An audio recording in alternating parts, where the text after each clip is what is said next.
All the Bible verses about levirate marriage. Deuteronomy 25:5-10. 5 If brothers are living together and one of them dies without the son, his widow must not marry outside the family. Her husband's brother shall take her and marry her and fulfill the duty of a brother-in-law to her. 6 If her son she bears shall carry on the name of the dead brother so that his name will not be blotted out from Israel. 7 However, if a man does not want to marry his brother's wife, she shall go to the elders at the town gate and say, my husband's brother refuses to carry on his brother's name in Israel. He will not fulfill the duty of a brother-in-law to me. 8 Then the elders of his town shall summon him and talk to him. If he persists in saying, I do not want to marry her. 9 His brother's widow shall go up to him in the presence of the elders, take off one of his sandals, spit in his face and say, this is what is done to the man who will not build up his brother's family line. 10 That man's line shall be known in Israel as the family of the unsandaled. Genesis 38:1-30. 1 At that time Judah left his brothers and went down to stay with a man of Adullam named Hara. 2 There Judah met the daughter of a Canaanite man named Shua. He married her and made love to her. 3 She became pregnant and gave birth to a son who was named Er. 4 She conceived again and gave birth to a son and named him Onan. 5 She gave birth to still another son and named him Shelah.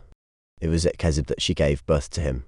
6 Judah got a wife for Er, his firstborn, and her name was Tamar. 7 But Er, Judah's firstborn, was wicked in the Lord's sight, so the Lord put him to death. 8 Then Judah said to Onan, sleep with your brother's wife and fulfill your duty to her as a brother-in-law to raise up offspring for your brother. 9 But Onan knew that the child would not be his, so whenever he slept with his brother's wife he spilled his semen on the ground to keep from providing offspring for his brother. 10 What he did was wicked in the Lord's sight, so the Lord put him to death also. 11 Judah then said to his daughter-in-law Tamar, live as a widow in your father's household until my son Shelah grows up. For he thought, he may die too, just like his brothers. So Tamar went to live in her father's household. 12 After a long time Judah's wife, the daughter of Shua, died. When Judah had recovered from his grief, he went up to Timnah to the men who were shearing his sheep, and his friend Hara the Adullamite went with him. 13 When Tamar was told, your father-in-law was on his way to Timnah to shear his sheep.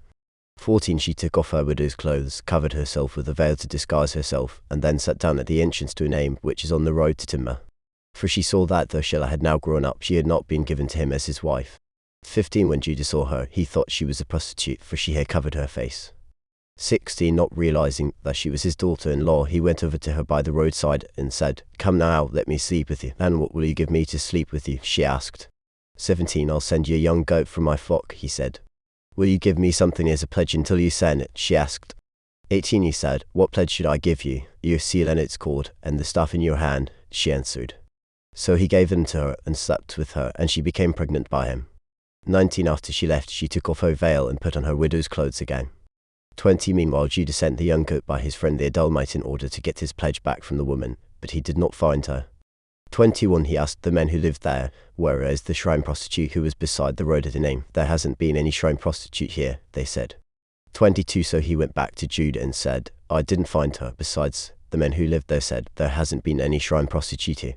23 Then Judah said, let her keep what she has, or we will become a laughingstock. After all, I did send her this young goat, but you didn't find her. 24 About 3 months later Judah was told, your daughter-in-law Tamar is guilty of prostitution, and as a result she is now pregnant. Judah said, bring her out and have her burned to death. 25 As she was being brought out, she sent a message to her father-in-law. I am pregnant by the man who owns these, she said. And she added, see if you recognize whose seal and cord and staff these are. 26 Judah recognized them and said, she is more righteous than I, since I wouldn't give her to my son Shelah. And he did not sleep with her again. 27 When the time came for her to give birth, there were twin boys in her womb.